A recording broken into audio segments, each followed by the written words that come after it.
입니다. 하나님께서 은혜 주실 줄로 믿습니다.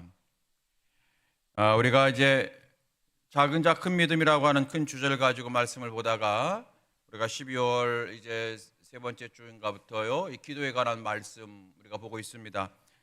야베스의 기도 우리가 보았고요, 또 우리가 어떻게 기도할 것인가라고 하는 말씀도 보았고, 또 기도에는 장애물이 있다.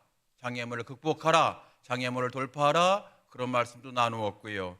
또 항상 기도해야 된다. 왜 항상 기도해야 되는지를 우리가 지난주에 말씀을 나누었어요. 오늘 제목입니다. 기도는 역사합니다. 이런 제목이에요. 기도는 역사합니다. 여러분, 성경은 우리에게 기도하라 가르쳐 주십니다. 항상 기도하라, 쉬지 말고 기도하라, 범사에 기도하라라고 말씀하시고, 또 정신 차리고 기도하라, 깨어 기도하라고 말씀을 하시잖아요. 또 자녀를 위해 기도해라, 너의 믿음을 위해서 기도해라, 교회를 위해서 기도해라, 성령 받기 위해서 기도해라. 우리가 이렇게 수많은 기도에 대한 권면과 그리고 우리에 대한 그런 교훈이 있어요. 그런데 우리는 기도를 힘들어합니다. 그러니까 예배에 참여하는 사람은 많이 있지만 기도회에 참여하라 그러면 왠지 부담스러워하는 분들이 많이 있는 것 같아요. 우리 성도님들 가운데서, 저를 포함해서 우리 성도님들 가운데서 우리가 살아가면서 기도가 약해질 때가 있어요. 그 이유가 무엇일까? 기도가 약해질 때가 있잖아요. 이유가 뭘까? 우리의 삶이 분주해서이기도 하고, 다른 할 일이 너무 많아서이기도 하고, 그래서 시간이 좀 없기도 하고, 또는 체력이 약해서이기도 하고 등등 많은 이유가 있을 거예요. 그런데 여러분, 혹시 기도의 가치를 알지 못해서는 아닐까 하는 생각도 해보는 겁니다. 기도가 무엇입니까? 기도는 우선 내가 바라고 원하는 것들이 있을 때에 하나님 앞에 나와서 예수의 이름으로 기도해서 응답받고 이루어지는 것을 보는 것을 우리는 기도라 이렇게 말합니다. 정답입니다. 그래서 그런데 우리가 항상 기도하기보다는 뭔가 내게 필요한 것이 있을 때에만 기도하는 경향이 있더라는 거예요. 여기 계신 여러분 말고 오늘 참석하지 못하시는 분들 말하는 거예요. 자녀들이 대학 입시를 앞두고 있으면 여러분 8월 달쯤 되면은 막 기도를 시작을 해요. 그리고 목사님, 수험생 위해서 기도회 왜 안 하십니까? 이런 말도 합니다. 그러다가 대학 입시가 끝나면 기도가 점점점 중단되고, 또 대학 입시에서 원하는 만큼 이제 열매를 거두지 못해서 대학에 떨어진 자녀가 있다면 아예 기도를 중단하는 사람도 저는 몇 명 봤어요. 남편이 회사에서 막 진급을 할 때, 그 진급 발표할 때까지, 승진 발표할 때까지 열심히 나와요. 새벽에 얼마 나오는지 몰라. 그러다가 승진 결과에 따라서 기도가 없어져요. 몸이 아플 때는 나와서 막 기도합니다. 그러다가 점점점 몸이 회복된 다음에 점점점 기도가 식어지는 경우를 우리 말고 다른 사람들이 있어요. 왜 그럴까요? 기도는 내가 필요할 때에, 내가 갈급할 때 그것을 하나님 앞에 간구해서 응답받고 해결받는 것이 기도라고 생각하기 때문에 그래요. 맞아요. 그런데 기도는 그것만 있는 게 아니라는 거예요. 여러분, 기도는 사람의 일이기 전에 하나님의 일이에요. 다른 종교는 기도해요. 비나이다 기도하는데 시키지 않았는데 기도해요. 그런데 성경을 보게 되니까 우리에게 하나님은 먼저 말씀하신 거예요. 하나님, 저희가 어렵고 힘들 때에 기도라고 하는 거 해도 될까요? 라고 물어봐서 하나님께서 그래 라고 말씀하셔서 기도가 시작된 것이 아니라, 하나님이 먼저, 성경은 달라요. 하나님이 먼저 우리에게 기도해라 라고 말씀하신 거예요.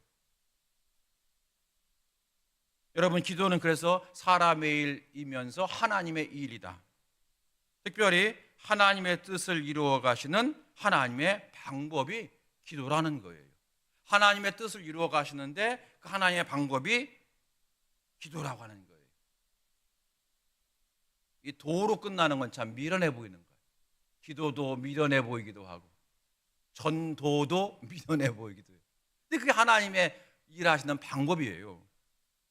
오늘 말씀의 제목처럼 그래서 기도는 역사합니다. 우리가 여러분 사람이 일하는 것을 역사한다고 하지 않아요. 목사님이 일하는 것을 역사한다고 하잖아요. 하나님이 일하시는 것을 우리는 뭐라고 한다고요? 역사한다고 해요. 기도는 역사합니다. 그러니까 기도는 하나님이 역사하는 통로가 된다는 거예요. 오늘 제목이 바로 그겁니다. 기도는 역사합니다. 기도할 때 하나님의 역사가 있고 기도를 통해서 하나님은 당신의 일을 이루어 가시더라는 거예요. 자, 여러분 에레미야 33장 2절 3절 말씀 보게 되면 너는 내게 부르짖으라 내가 내게 응답하겠고 내가 알지 못하는 크고 은밀한 일을 내게 보이리라. 아마 여러분께서 너무너무 좋아하시고 붙잡고 계시는 이 기도에 관한 말씀이 에레미야 33장 2절 3절 말씀이잖아요. 이를 만드시는 여호와 성취하시는 여호와가 이르노라 너희는 내게 부르짖으라 내가 응답하겠고, 여기까지 첫 번째 내가 응답하겠고, 그 다음 콤마 내가 알지 못하는 크고 비밀한 일을 내게 보이리라. 이건 다른 거예요. 그러니까 내가 하나님 앞에 기도할 때 하나님께서 내가 내게 응답하겠고 하나가 있어요. 두 번째 내가 기도하지 아니했던, 내가 생전 기대도 안 했던 모든 것들이 내게 하나님만이 있는 은밀한 일을 네가 보는 역사가 있으리라 하는 거예요. 이 두 가지인데 우리 성도들은 앞에 것만 주목해요. 응답하겠고, 그리고 하나님 응답하실 때에 내가 생각하지 못했던 것보다 100배 크게 응답해 주세요. 이것을 내가 알지 못하는 크고 은밀한 일을 내게 보이리라 이렇게 해석을 하는데 뭐 그것도 틀린 해석은 아닙니다만은 여러분 원문을 보게 되면 분명히 달라요. 하나님은 우리에게 부르짖어 기도하라고 말씀하십니다. 그러면 첫 번째 너의 소원과 너의 바람을 내가 응답하겠다. 끝까지 기도해라. 사실 때까지 기도해라 하는 거죠. 낙심하지 말고 기도하라. 응답하겠다. 두 번째는 내가 기도하는 가운데 내가 알지 못하는 크고 은밀한 일을 내가 보게 될 것이다 하는 거예요. 두 가지예요. 그래서 두 가지 역사가 있다는 거예요. 기도할 때 응답의 역사가 있고 하나님의 일을 체험하는 역사가 있다는 거예요. 기도는 그러므로 역사합니다. 그래서 우리는 여러분 기도의 가치를, 기도의 값어치를 다시 생각해야 돼요. 여러분 집안에 가장 값어치 있는 게 뭐예요? 우리 여자 성도님들 몰래 숨겨놓은, 다른 건 팔아도 이건 못 팔어 그러면서 숨겨놓은 보석이 있나요? 옛날에는 그런 게 많이 있었어요. 근데 지금은 이제 그런 경우는 별로 없는 것 같은데 아마 가장 여러분에게 가치 있는 것이 아마 여러분의 자녀들 아닐까 생각하기도 해요. 그런데 여러분 그게 값어치잖아요. 값어치. 다른 걸 내가 다 포기해도 이것만은 포기 못해. 이게 값어치잖아요. 기도의 값어치가 여러분에게 얼마나 되십니까? 기도는 내 소망과 소원을 이루는 은혜만 있는 게 아니다. 기도는 기도하는 자를 통해 하나님의 역사를 보게 하신다. 이 값어치가 틀린 거예요. 그래서 하나님 항상 우리에게 말씀하시는 겁니다. 항상 기도해라. 범사에 기도해라. 쉬지 말고 기도해라. 깨어 기도해라. 정신 차리고 기도해라. 늘 말씀하시는 거예요. 오늘 읽은 성경은 사도행전이죠. 사도행전은 어떤 성경이냐면 이제 사도행전 1장 8절 말씀이에요. 오직 성령이 너에게 임하시면 너희가 권능을 받고 예루살렘과 유대와 사마리아와 땅끝까지 이르러 내 증인 되리라 하신 말씀이 1장 8절에 있고 이제 1장 8절이 어떻게 진행되어 가는지 2장에 가서는 교회가 태동하고 3장 4장 가서는 유대인들이 구원받고 8장 가서는 이제 사마리아 사람들이 구원받고 이렇게 이제 여러분 10장 11장 넘어가서는 전 세계로 복음이 전파되는 말씀이 기록된 것이 사도행전이에요. 사도행전의 핵심은 1장 8절 오직 성령이 너에게 임하시면 권능을 받고 예루살렘과 유대와 사마리아와 땅끝까지 이르러 내 증인 되리라 하신 말씀이 어떻게 이루어지는지를 우리에게 소개한 말씀이 사도행전인 것입니다. 그 중에 오늘 읽으신 말씀이 10장이잖아요. 10장. 10장은 이 복음이 유대인들을 넘어서서 이방인들에게까지 전달되고 확장되어지는 내용을 소개하는 것이 오늘 10장입니다. 구체적으로 여러분 아시는 것처럼 가이사랴라고 하는 지역에 살고 있던 이방인들에게 어떻게 복음이 증거되는지를 보여주는 겁니다. 가이사랴 1절에 나와 있잖아요. 가이사랴에 고넬료라 하는 사람이 있으니 이달리아는 여러분 이탈리아, 그 당시로 하기에는 로마겠죠. 로마의 어떤 군대의 백부장이라 하는 거예요. 이 가이사랴는 그 당시 로마 총독부가 있었던 도시라고 그러네요. 그리고 그 지역에 로마 장교인 고넬료라는 사람이 있었다. 근데 이 사람이 복음을 받아들였어요. 이 사람이 예수님을 믿게 된 거예요. 고넬료는 유대인이 아니라 이방인이다. 굳이 말하면 로마 사람이라는 거죠. 근데 이 고넬료는 그러므로 로마 사람으로서 가장 먼저 복음을 받아들인 최초의 성도가 되었고, 고넬료 가정이 첫 번째 가정이 된 거예요. 이 놀라운 일은 오직 성령의 역사이신 줄로 믿습니다. 그런데 그 성령의 역사에 사도 베드로가 쓰임받게 되었다는 거예요. 그리고 사도 베드로의 기도로 시작되었다고 하는 것이 오늘 본문의 핵심이 되어지는 거예요. 베드로가 쓰임받게 되었고 베드로의 기도가 쓰임받게 되었다는 거예요. 여러분, 하나님은 지금도 역사하십니다. 하나님은 지금도 성도의 기도를 통해 역사하십니다. 하나님은 지금도 역사하십니다. 하나님은 성도의 기도를 통해 역사하십니다. 여러분, 베드로가 누구예요? 예수님의 12제자 중에 수제자입니다. 그리고 부활승천하신 이후에 초대교회의 최고의 지도자가 된 것이 베드로입니다. 그런데 베드로는 한계가 있었어요. 어떤 한계냐면 철저한 민족주의자예요. 그러니까 유대주의자예요. 그래서 예수께서 너희가 권능을 받고 유대와 사마리아를 전달하, 그리고 벗어나서 땅끝까지, 이방의 땅끝까지 복음 전하는 자가 되라 라고 하시는 명령을 받았어요.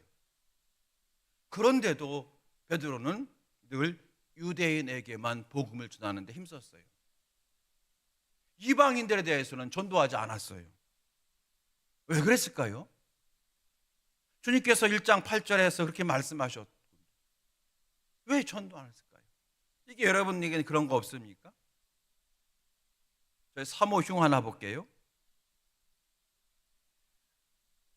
일본은 전도하고 싶지 않대요. 무슨 말씀인지 모르겠어요? 그리고 옆에 일본이라는 나라, 일본 있잖아요, 일본. 그래서 지난번에 8.15 그때 이제 TV 보다가 굉장히 아주 민족 그런 투철해요. 그래서 그때 뭘 봤나, 안중근 열사를 봤나, 뭐 봤는데 그러면다가 그러는 거예요.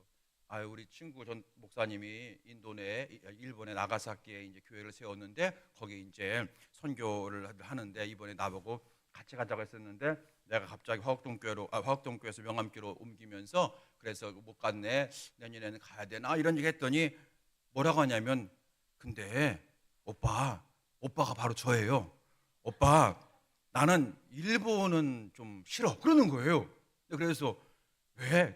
난 중국은 선교하고 싶은데 일본은 왠지 전도하고 싶지가 않아. 그래서 제가 8월 15일이라 그런가 보다. 여러분 어떠십니까? 베드로가 그런 마음이었는지 모르겠어요. 아무튼 베드로는 철저하게 너희가 권능을 받고 예루살렘과 유대와 사마리아와 땅끝까지 이르러 복음을 전하라 하신 말씀을 들었음에도 불구하고, 직접 들었잖아요, 주님께. 그럼에도 불구하고 성령 받고 난 다음에 열심히 전도했잖아요. 그런데 꼭 유대인들에게만 전도한 거예요. 이방인들에 대해서 관심을 안 가진 거예요. 철저히 민족주의자였나 봐요. 자, 그런데 오늘 그런 베드로가 변화가 돼요, 오늘. 그래서 이방인인 고넬료에게 복음을 전하고 안수기도 해주는 사람이 되어지는 거예요. 어떻게 이런 일이 이루어졌는가 하는 겁니다. 갑자기 베드로의 마음이 변했나? 그게 아니라 기도를 통해 변화의 역사가 이루어진 거예요. 오늘 본문이 그것을 밝혀주고 있습니다. 먼저 오늘 본문은 가이사랴라고 하는 지역에 사는 이방인 고넬료가 기도하는 모습을 소개해요. 오늘 1절 2절 말씀, 1절 2절 다시 한번 읽어보겠습니다. 가이사랴에 고넬료라 하는 사람이 있으니 이달리아 부데라 하는 군대의 백부장이라. 그가 경건하여 온 집안과 더불어 하나님을 경외하며 백성을 많이 구제하고 하나님께 항상 기도하더니. 베드로가 고넬료가 로마인이었지만 이 이제 가이사랴라고 하는 지역에 이제 그 총독부의 장교로 부임을 하면서 유대인들을 만나면서 그래서 하나님을 알게 된 것 같아요. 하나님을 믿게 된 거예요. 학자들이 이제 분분합니다. 예수님을 믿게 되었다, 초신자다, 또는 아직 이제 유대교만 받아들이는 거다. 유대교, 예수님 아직 모르는 유대교인이 되었다라고 이렇게 해석이 분분하는데 그건 뭐 크게 중요하진 않은 것 같아요. 자, 그런데 아무튼 이 고넬료가 기도했어요.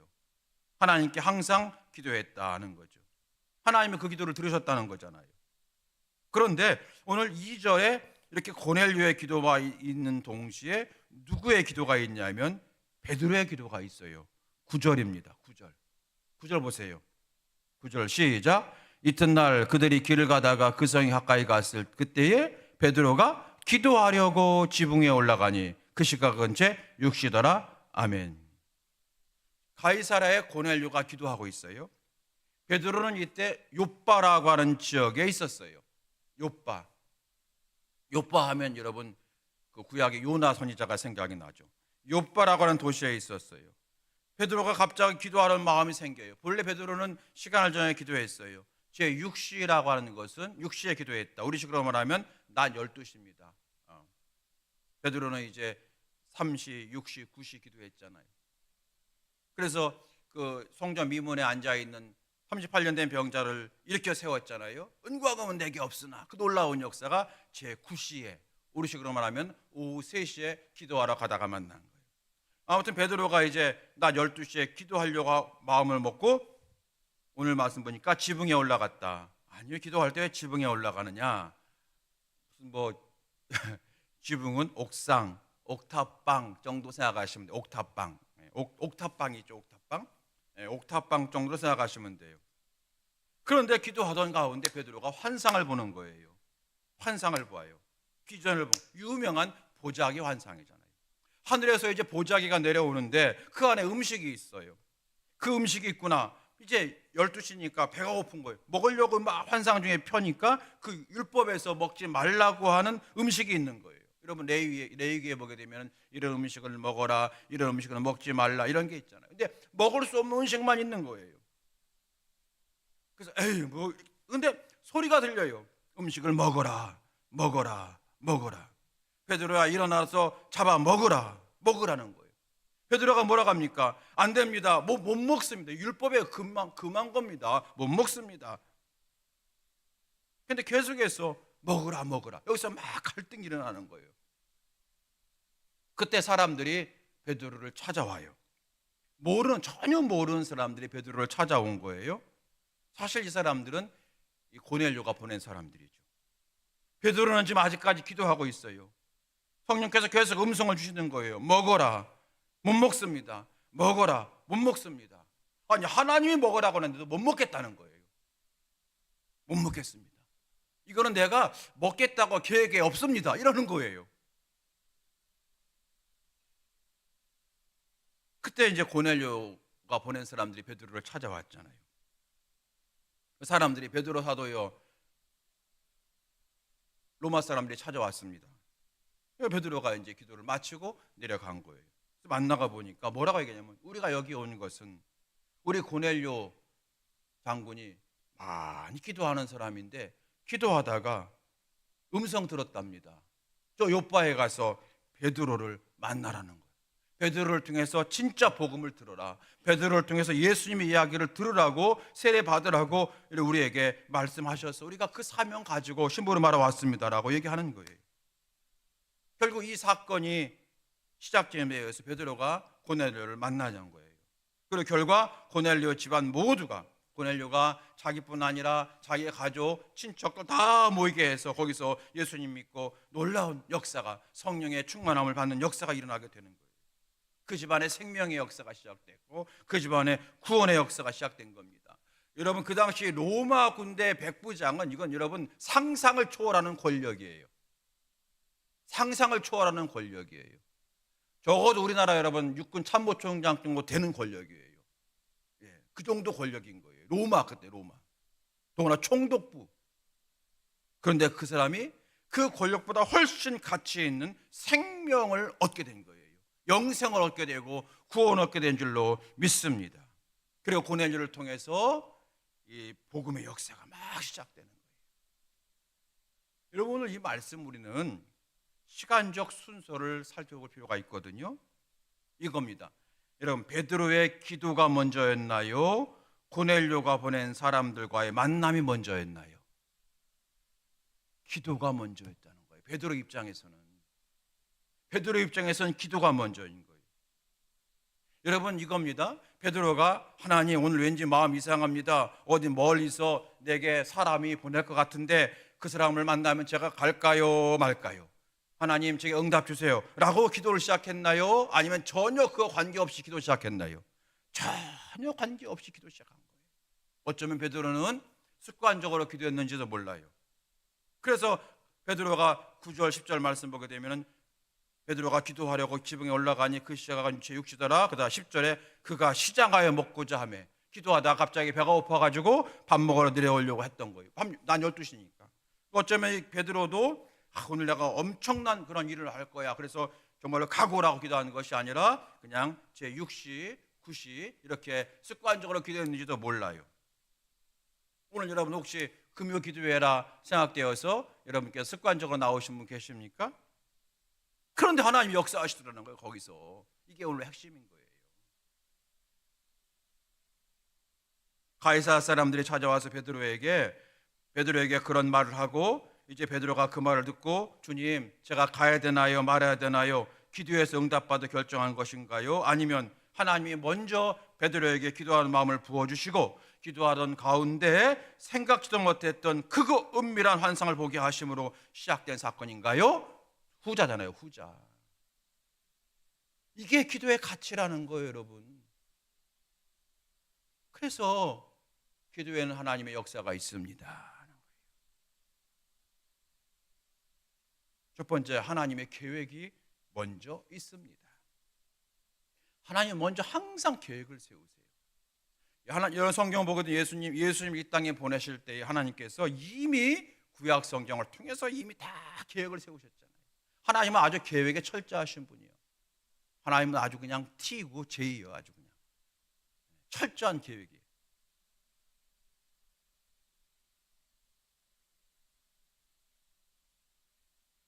고넬료에도 마찬가지잖아요. 하나님께서 고넬료가 항상 기도하는데 기도해요. 고넬료도 기도하는데 하루는 제 9시쯤 돼요.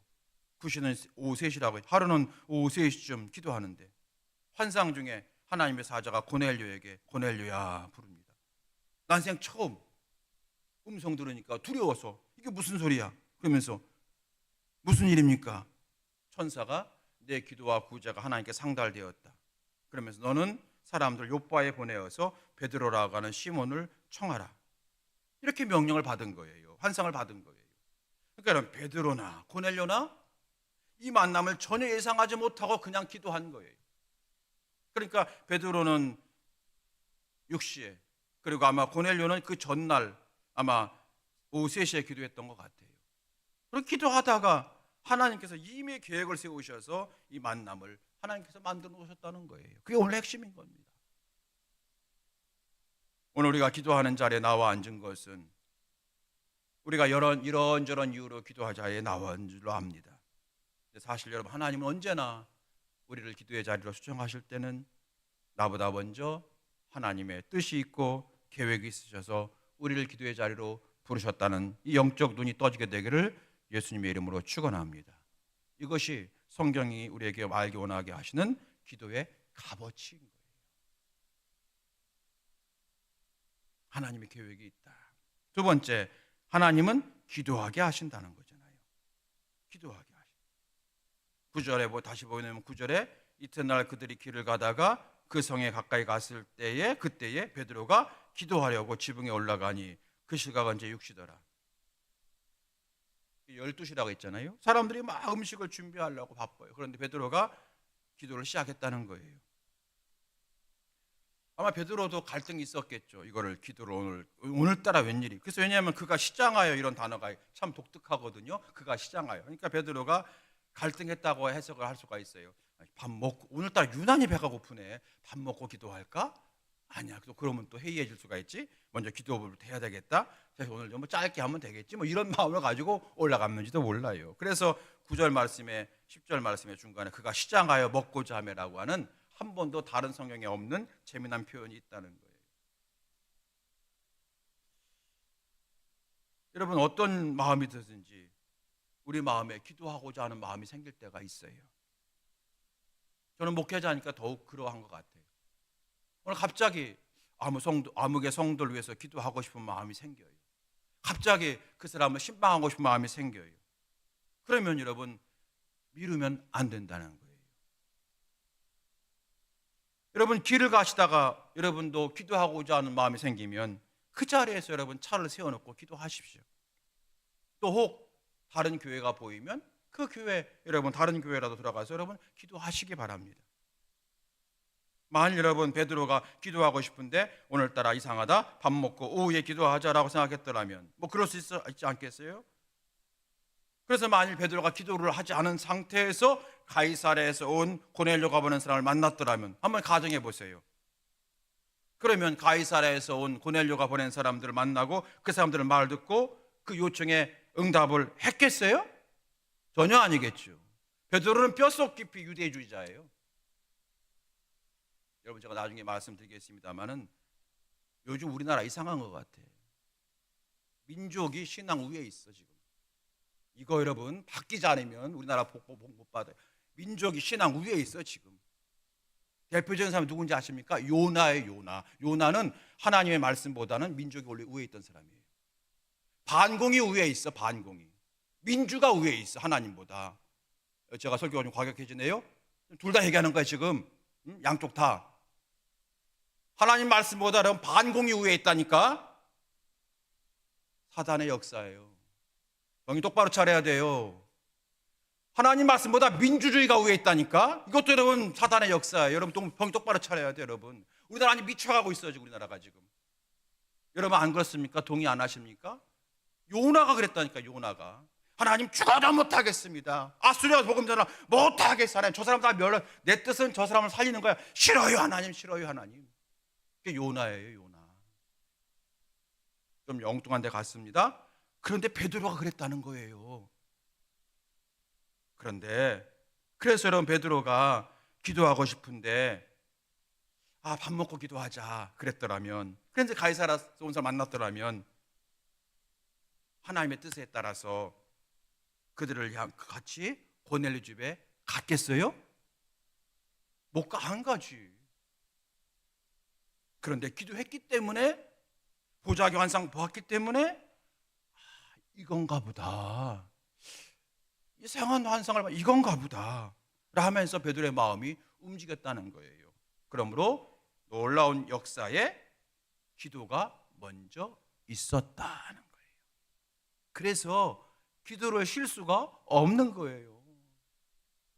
기도를 멈추지 마라. 내가 찬양하고 싶은데 찬양하면 여러분이 은혜 깨질까 못하겠네. 제가 아주 그냥 혼자는 찬양 잘하는데 이렇게 태어날 때부터 음치에 박치에 아주 눈치가 없는지 몰라.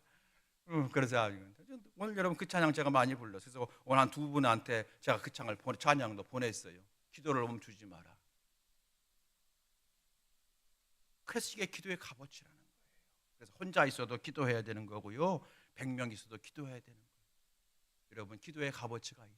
내 문제가 해결되기 위한 수단으로서만 기도를 붙잡게 되면 우리 늘 기도를 쉬게 되고 기도를 우리가 뜨문뜨문하게 되어지는데, 기도는 그것만 있는 것이 아니다. 하나님의 역사하고 있다라고 하는, 하나님의 역사가 있다라고 하는 그 통로가 기도라고 하는 것을 알게 되면 기도를 끝까지 하게 돼요.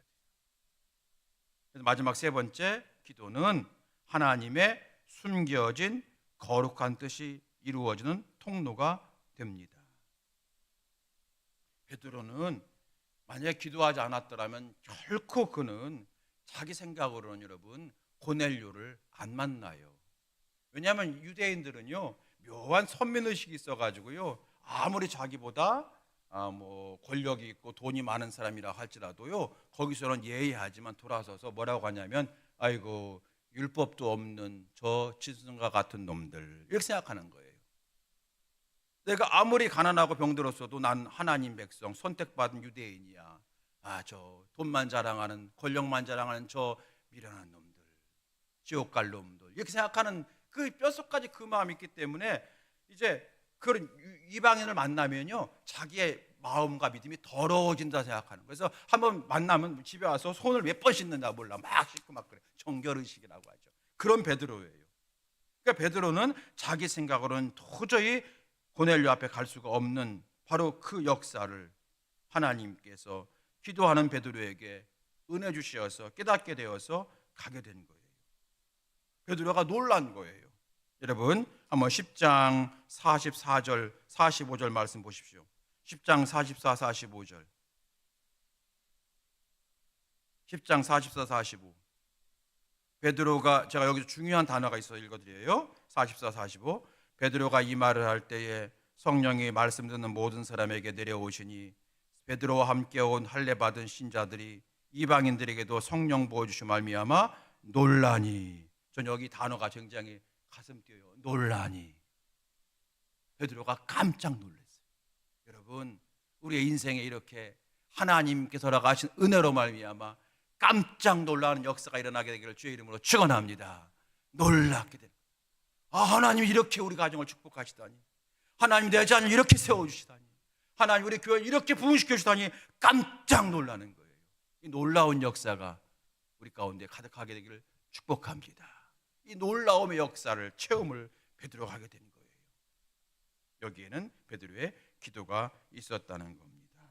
사랑하는 성도 여러분, 우리가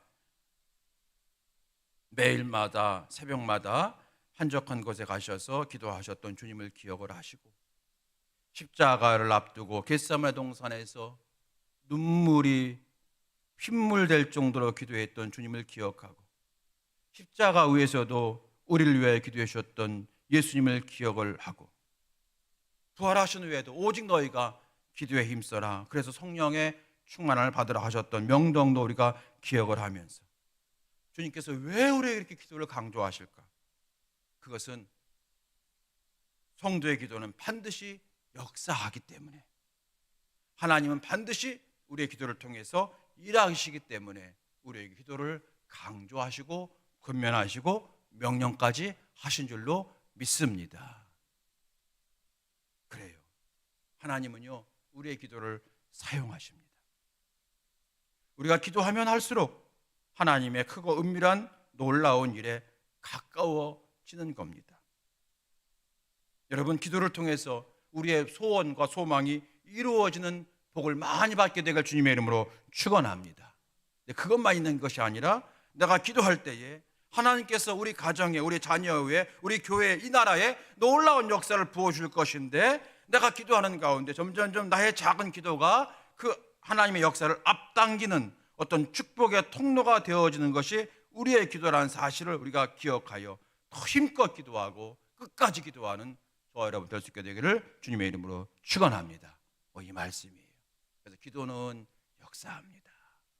기도는 역사합니다. 오늘 말씀을 통해서 기도에 대해서 새롭게 여러분 힘을 얻으시고, 또한 우리의 기도가 더욱더 확장되어지는 은혜가 있게 되기를 주의 이름으로 축원합니다. 우리 함께 찬양하시겠습니다. 나의 힘이 되신 여호와여. 우리 함께 찬양하시겠습니다. 나의 힘이 되신 여호와여. 우리의 힘은 하나님이시잖아요. 하나님 우리에게 기도하라고 명령하시잖아요. 그래서 하나님, 나의 힘, 나의 생명, 나의 반석, 하나님을 내가 찬양합니다. 이렇게 찬양하는 가운데 하나님이 기뻐하셔서 이 시간 우리가 기도하기 전에 이미 하늘문을 활짝 열어주시는 은혜가 있게 되기를 주의 이름으로 축원합니다. 찬양하시겠습니다.